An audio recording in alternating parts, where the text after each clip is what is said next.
Good morning from a frosty Kansas City, and welcome to SportsBeat Live, the weekly Chiefs show presented by the Kansas City Star, where we talk Chiefs with the people who know them best.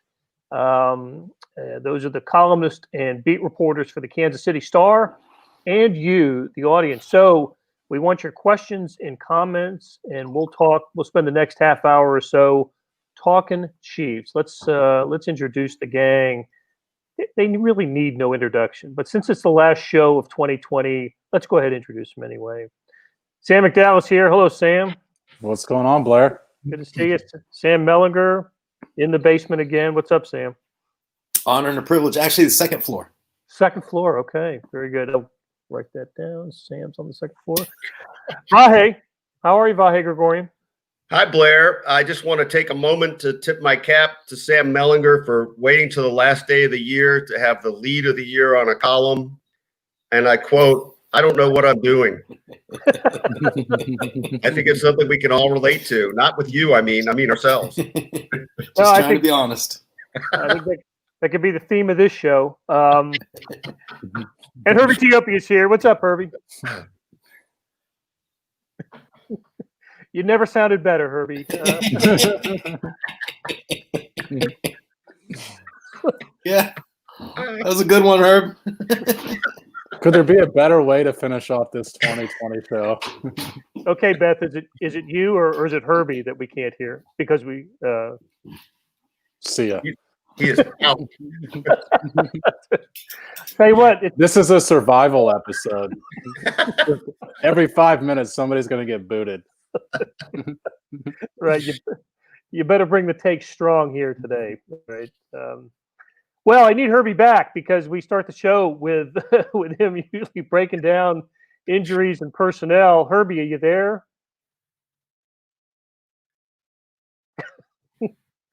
No, still can't hear you.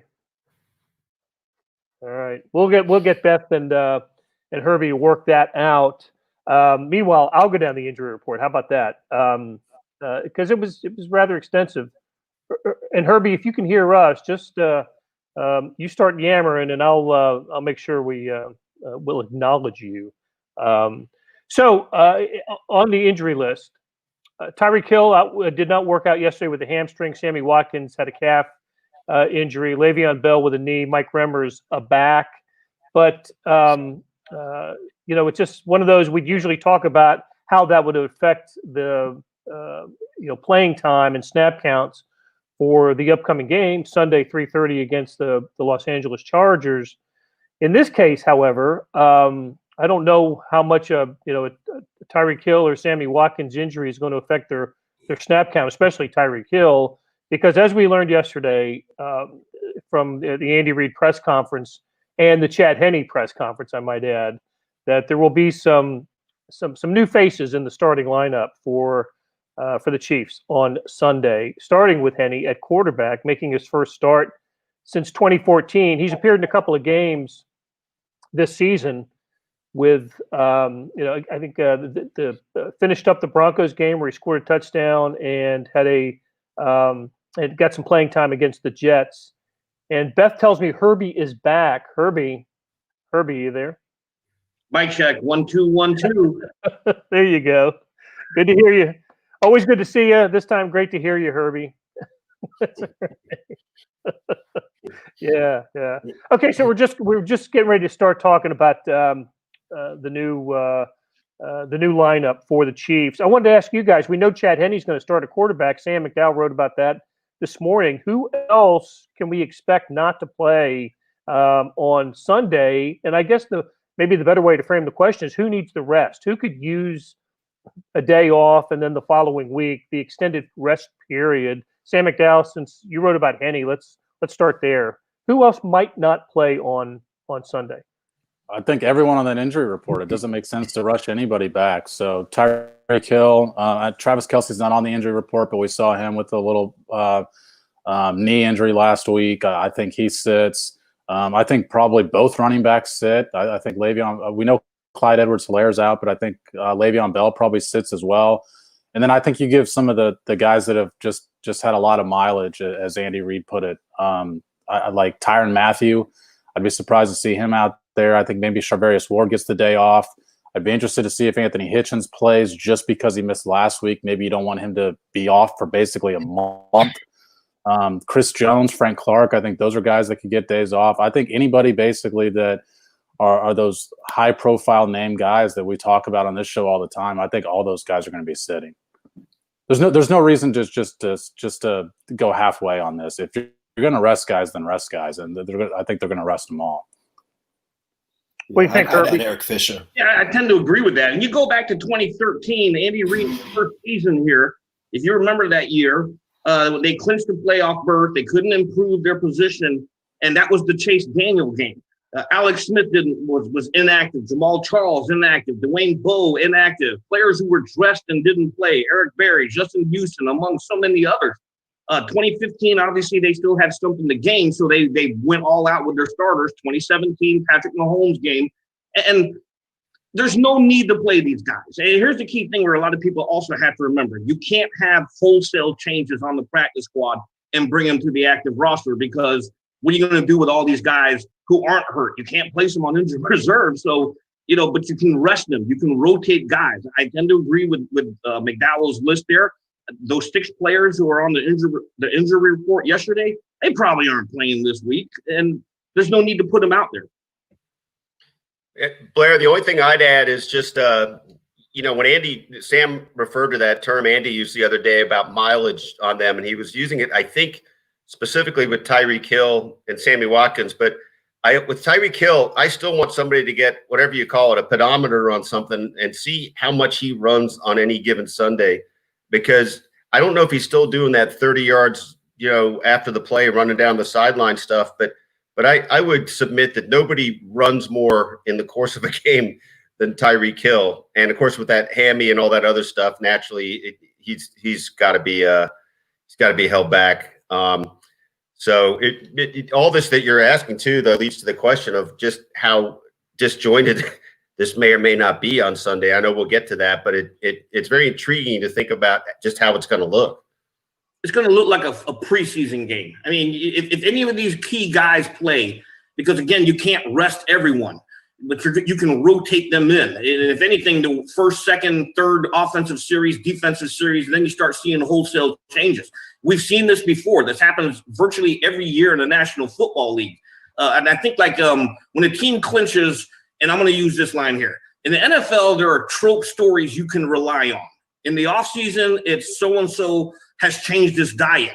In the national, as the season progresses, fantasy football people know this as well, because once you hit December and you're planning for the playoffs, you're like, what team can potentially rest starters?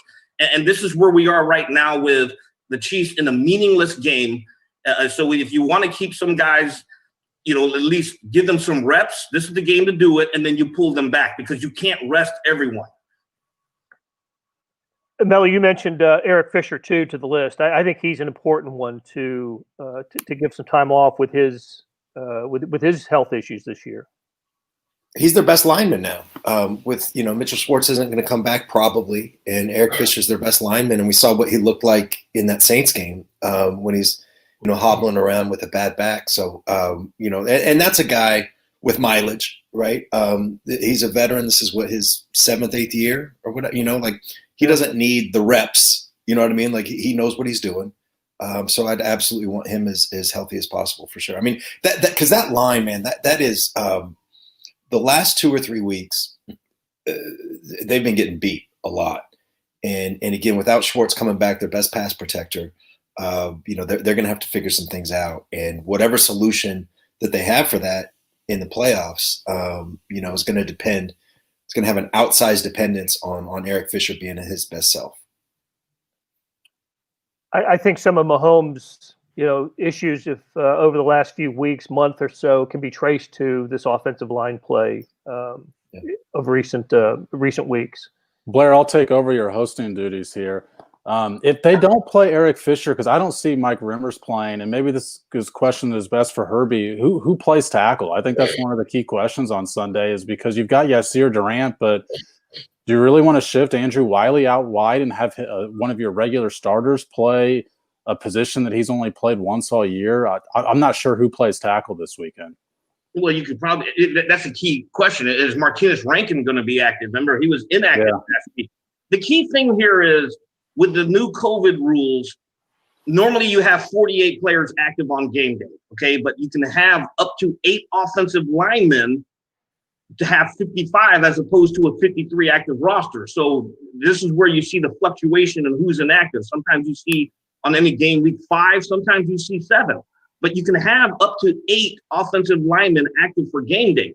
So if Remmers is inactive, you have guys that you can pull over from the practice squad. Newski can't do it anymore because he's been active twice, he's been elevated twice. So the next time you activate him, you got to assign him to the active roster. They've got some pieces there you can move around. Wiley, Rankin, Kilgore can come in there and play center. Maybe you shift Austin Ryder out to guard. But they're going to have some issues here, and this is where load management really is going to come into play as to who gets rested after a certain amount of series or who's going to play the whole game. And anything else, Sam, while we're rolling? No, you can go ahead. Do your Thank thing. you. Oh, no, thank you. I appreciate that. Well, it does leads into who does play. We've talked about who won't play, who might sit, who does play, besides Chad Henne, besides some issues on the offensive line, who steps up at, let's take a couple positions. We mentioned running back. You don't think Le'Veon Bell or Darrell Williams, Herbie, is going to play? Does that give all the carries to Darwin Thompson? No, I think Darrell Williams will play. If the 2 running backs, if Clyde Edwards-Helaire and Bell sit, then you got to have those 2 play. Okay.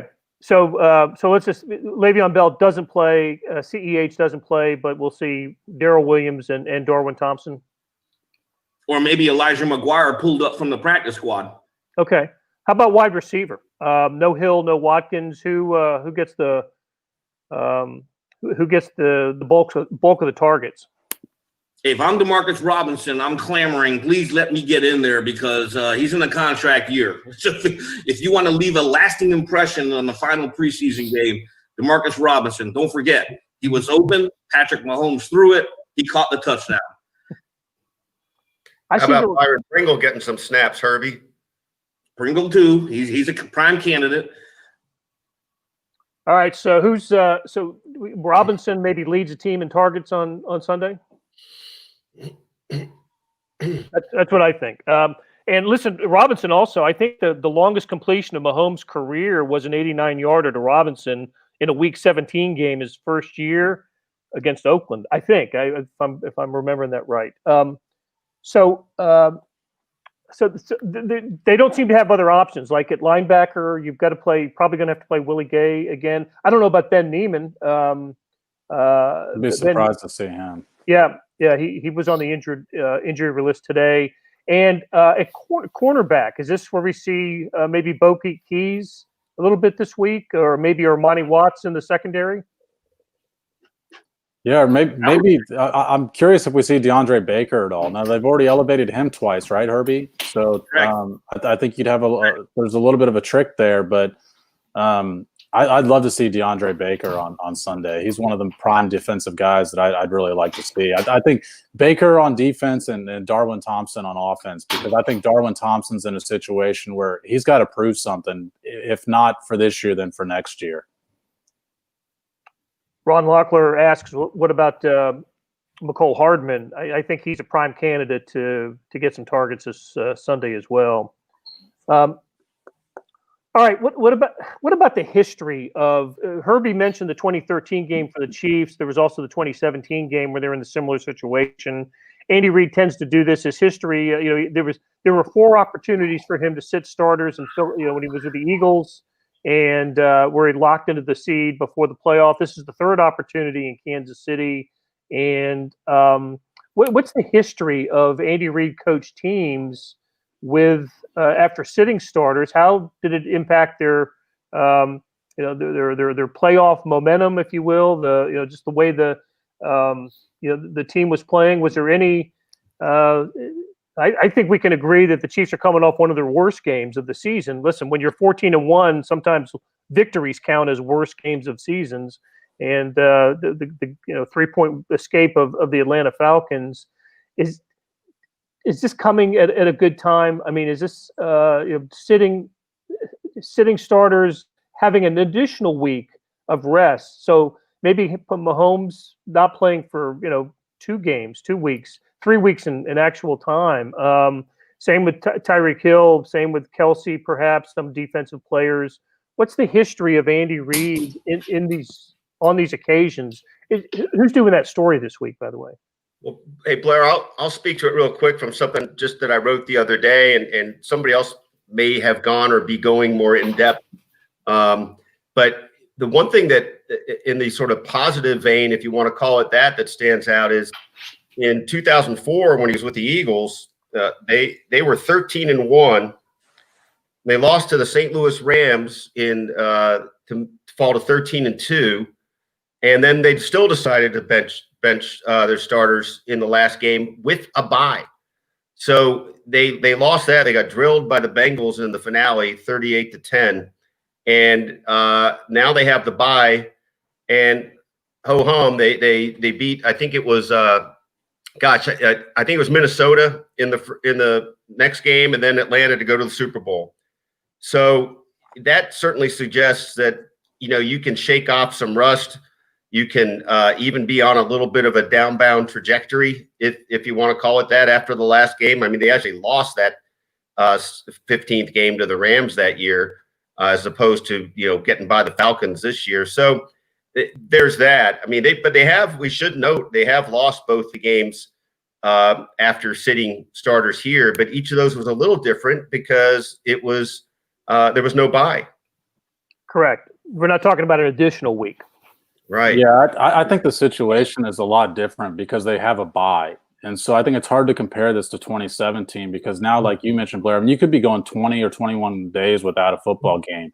So I actually looked up just the history of other teams and what they've done in this situation, and all not quite done making sure I've caught everybody, but I found 6 teams that have been in the last 10 years that have been in this situation. Number 1 seed, all completely locked up, and 4 of those just completely rested their starters. One of them, Bill Belichick, and I think this was 11-12 Patriots, 2010-11 Patriots. He played Tom Brady through the first half and then set him out the second half. And then Mike Smith for Atlanta one year in 11-12 play, or 12-13 played his entire starters, and 2 of them got hurt. John Abraham and Dunta Robinson both got injured in that game.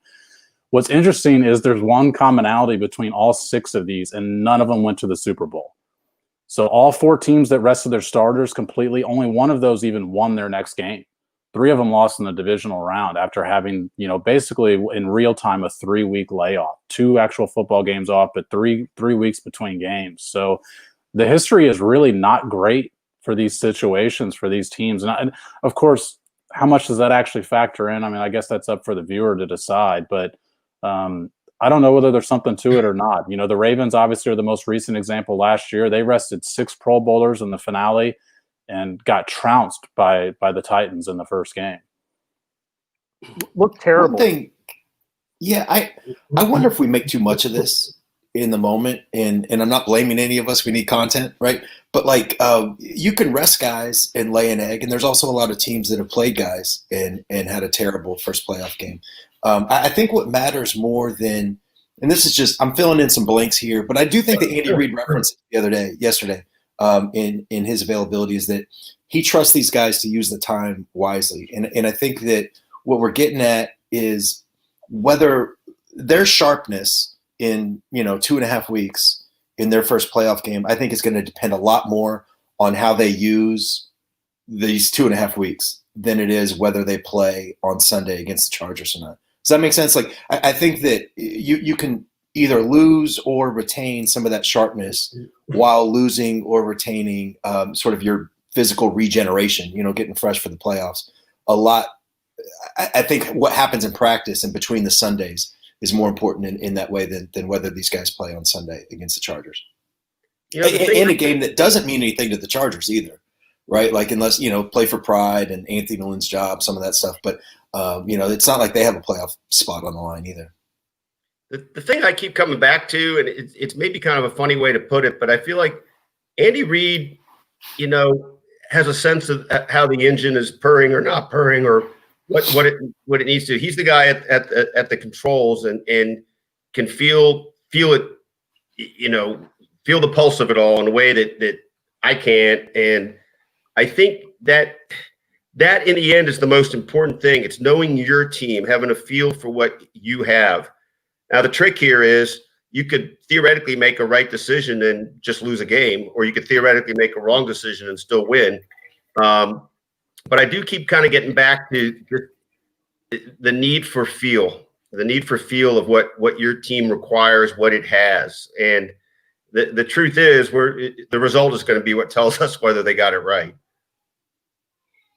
Well, and I'll tell you what, I'm looking forward to reading the stories about the history of teams in this situation, and but something is different to 2020, and that's COVID, and teams have had to go through circumstances and conditions this year that no teams in the history of football, or since the first pandemic, have had to deal with, and I don't know. I just think this is a good sort of mental. This will be a good mental rest time for certain Chiefs, and in addition to getting healed up. And Vahe, that's a good point. It may or may not make it. Who knows? I mean, it's but anything short of playoff success for the Chiefs is going to be deemed a crushing disappointment for this team, right? And I'm already looking ahead at the AFC playoff picture to see who the Chiefs want to avoid in their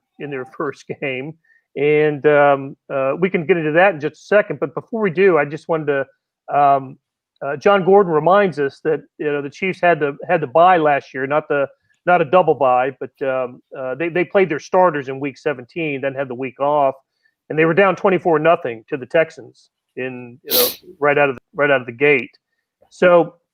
And the Texans had beaten, I think, the Bills the previous weeks. Had played the previous week, so there is that history. So the Chiefs in 2013, Chase Daniels got the start, and the leading rusher that game was Niall Davis. The leading receiver for the Chiefs that day was Dexter McCluster. I love the 2017 example on Patrick Mahomes' first start as a pro, his first snaps. He hadn't taken a snap until Week 17, and he started the game. Anybody want to take a guess, or anybody remember who his first completion, Patrick Mahomes' first NFL completion, went to? Demetrius Harris. Score. It was on 3rd and 10 on the first series. It was about a 25 to 30-yard gain, and Harris went down, wasn't touched, got up and ran for 20 more yards. It ended up being a 51-yard completion, by far, to this day, the longest completion in Demetrius Harris's career. So it was a throw that no Chiefs quarterback had ever made in the history of the franchise. It was a bullet right down the seam through a window, an inch bigger than a football. It was unbelievable. Yeah. So, it was unbelievable. So the Chiefs' leading receiver that day was Albert Wilson, 10 receptions for 147 yards. Albert Wilson's never had a bigger day in the NFL than that day. And this is the stat I think I love more than any. The leading rusher for the Chiefs on that day was Anthony Sherman, who had 12 attempts for 40 yards. The second most productive game of Anthony Sherman's career, he went two carries for 7 yards. So, oh God. So we might see that's a little bit of a template for this week, Blair, you think? Right. How many carries will Sherm get? I think so. I actually think so. Why not use Sherman in a way that you haven't used him all year? And he might end up, between special teams and offense, end up with more snaps than anybody on the field on Sunday. All right. So the decision to rest the starters brings, probably, unless there's some emergency. Well, we'll see if Mahomes is activated or not, but let's just call his season over. Finishes with 40, I think it's 40, is it 40 yards passing, 38 touchdowns, and 6 interceptions. Passer rating, I think at 108.3, somewhere around there. It's in between his 19 and 18 seasons. Same with the the touchdowns and the yards passing. Not as productive as 2018, more productive than 2019 when he missed 2 3/4 games because of an injury. Certainly the second greatest statistical season by a quarterback in Chiefs history. And now he's losing all kinds of momentum for MVP to Aaron Rodgers. So how do we sum up the Patrick Mahomes regular season? Sam Mellinger, I'll start with you on this. What's as you know, what can you say? How can you encapsulate what Patrick Mahomes did in 2020? I think he's been terrific. I think he's been Mahomes terrific, right? Like it's nothing that we haven't come to expect, honestly. He has had. What's interesting about this season is I think the last month or so, he's had some of his worst games. And now, like, some of his worst games are pretty good for a lot of quarterbacks. But still, they've been some of his worst games. And I think that is super entwined with the offensive line. Because I think the offensive line has been at its worst the last 2 or 3, maybe 4 games.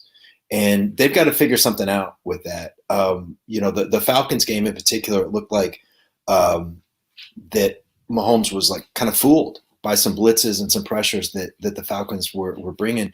And I just don't remember that happening with him very often. He is so good against the blitz. That's something we talk about a lot, where he knows where the guy's coming from. And the receiver knows, and the receiver adjusts his route accordingly. And that's how they beat you. Teams have kind of stopped blitzing the Chiefs in large chunks because of that.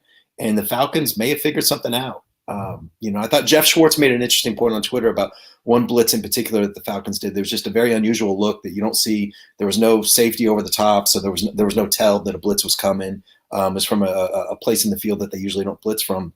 And he got the pressure. Mahomes almost threw an interception. It was this ball to Watkins. So they've got to figure that part of it out. But it's weird because the trend line, I think, is going the wrong way. It's going down. But I think that Mahomes and Andy Reid and Eric Bieniemy and Mike Cap, there's enough brain power involved in this and enough diligence and focus and commitment that you'd have to give them the benefit of the doubt to get it figured out. What do you think, Vahe? I still don't know how exactly that WAR stat works in baseball, the wins above replacement. But I think if you could apply that to the Chiefs, I think that Patrick Mahomes would have a very high rating. I don't know what you'd assign that, and I think that's what comes to mind, right? How much better we've seen some what I could still consider aberrations. Now maybe the Falcons are onto something. We've seen some rough moments. We've had a couple games where we've had to go out of our way to call him human, but still he stands in a place above a lot that we've ever seen, but certainly a lot of the landscape now. And I just fully expect that that's going to be meaningful in the postseason again too. He may not get the MVP. That seems like he won't, but he still may get the Super Bowl MVP again. And I think, to your point, both your points, you think about the diligence that goes into this and the brilliance really of people like Andy Reid, and the wavelength he's on with Patrick. I think they'll figure out what to do to compensate for how the line has struggled in this patchwork time. Paul Eccles makes a good point. Basically he's saying the best stat of Mahomes in 2020 is 14 victories. Now that's not many quarterbacks in NFL history have won 14 regular season games in a year. That's a really good point. And Sam, just one point that you brought up earlier that I wanted to be sure you're pretty convinced that we've seen the last of Mitchell Schwartz for the season. Is that right? You're muted. Unmute, Sam. Apologies. What I've been told is there's a chance, but it sure doesn't sound like it's much of a chance, and they're not counting on him, is the way that it was put to me. Not counting on him for the postseason, which made it. And I heard something subsequently after tweeted that out that made me think it's if there is a chance, it's pretty small. Okay, so if we do see him, it could be in a Willis Reed situation, huh? It's, right. And you really can't.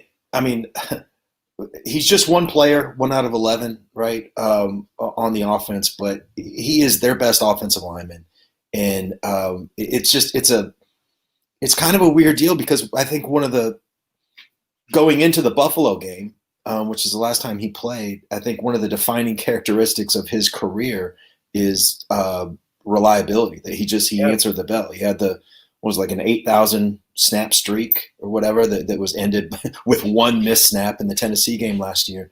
But got a bad back when your job is to keep these freak show pass rushers away from the quarterback. It's hard not to wonder where his career goes, honestly. If they don't get that fixed. Okay, I mentioned the AFC playoff picture a little while ago. I think this is right. Please, Herbie or Sam McDowell, correct me if I'm wrong. That the Colts are the team that doesn't control. Everybody else that's in the playoff picture right now stays in with a victory. The Colts are out. I think the Colts are outside. They need help to get in. Yeah, is that right? Yeah. Okay. All right. And the other thing I don't know, I certainly should have studied this, is of course in the 6-team conference bracket previous years, the 1 and the 2 seeds that had the byes, after the wild card weekend, the 1 would get the lowest remaining seed or the worst remaining seed. Is it a pure bracket this time? Does the 1 automatically play the 4-5 and on the top side of the bracket? No, they still get the worst team. Okay, they still get the worst seed. Thank you for clearing that up. I didn't know that. So, listen, we'll spend more time next week, or maybe even after Sunday's game, talking about the playoff bracket. We'll know it certainly. We'll know the AFC that night by the time we talk, because the last game of the day is the NFC East game, right? Washington, Philadelphia. So AFC will be set. All right, let's end it on this. Is there anybody besides me that believes the Chargers are going to win the game on Sunday? I think the Chargers will win. Yeah, I think they probably can. I assume they'll play their guys, right? I mean, I know it's irrelevant to them as well. Again, other than pride and all that stuff. And I'm not saying pride doesn't matter. Should write a book. Come on. Pretty good. Nothing. That was good. But yeah, I don't know what the line is. I don't even know if there would be a line, on a game like this. Chargers are favored by a field goal. Okay. There you go. There you go. The 6-9 Chargers are favored by a field goal over the 14-1 Chiefs at Arrowhead Stadium. I will say one note on the Chargers. I like the quarterback a lot. I think this is a guy we're going to be seeing for the next decade playing against the Chiefs, and I like him a lot. And so, Blair, we're going to always be able to say we saw his NFL debut after the Chargers trainer broke Tyrod's ribs. God, what a thing! And then he went out to play for 300 yards. How did the Chargers not know that this was their starting quarterback until the trainer punctured Tyrod Taylor's lung? Like, how was this not obvious in practice? And I know they didn't have training camp at the same manner, but God, this guy had to be so obviously their best quarterback. Well, maybe they were looking at the Chiefs model and hoping he could be mentored for a year before you sprung him on the world. I don't know. I'd probably rather be mentored by Alex Smith with the career he was having currently with the Chiefs than the new guy for the Chargers. But I don't know. Blair, you brought up an interesting point, and not to go too deep into this, but I'm wondering what the Chargers do with Anthony Lynn, and if this game is relevant for that purpose for them. If there's anything to play for them, maybe it's that. You end the season on a 4-game win streak with a new quarterback, and maybe it's harder to get rid of the guy. Listen, Anthony Lynn has the opportunity to join Bill Belichick as the only coach to beat a Patrick Mahomes team a second time, right? That's what he'll lead with in his exit interview. Right. Listen, I don't think they're playing for Anthony Lynn's job. I think that ship has sailed. But a couple things, I believe. Anybody who saw Tyrod Taylor play against the Chiefs in previous years believes that. I don't know if they made the wrong call at the beginning of the season. Obviously, the season that Herbert's having has been great. But I was a Tyrod Taylor fan going into the year. I thought he could help this Chargers help with the transition to the new quarterback, right? Maybe a situation similar to Miami with Fitzpatrick and Tua, but I don't know. I think the Chargers do have plenty to play for here. I think it's a statement. They come into Arrowhead Stadium trying to make a statement that they're the team that needs to. They're the top challenger to the Chiefs in the division upcoming. And I totally agree with you, Sam Mack, on the quarterback. I think when you look at the other quarterbacks in the division right now, who's better set up for the future and a future run than at that position than the LA Chargers? I'd take their quarterback situation over the Raiders and the Broncos right now. For sure.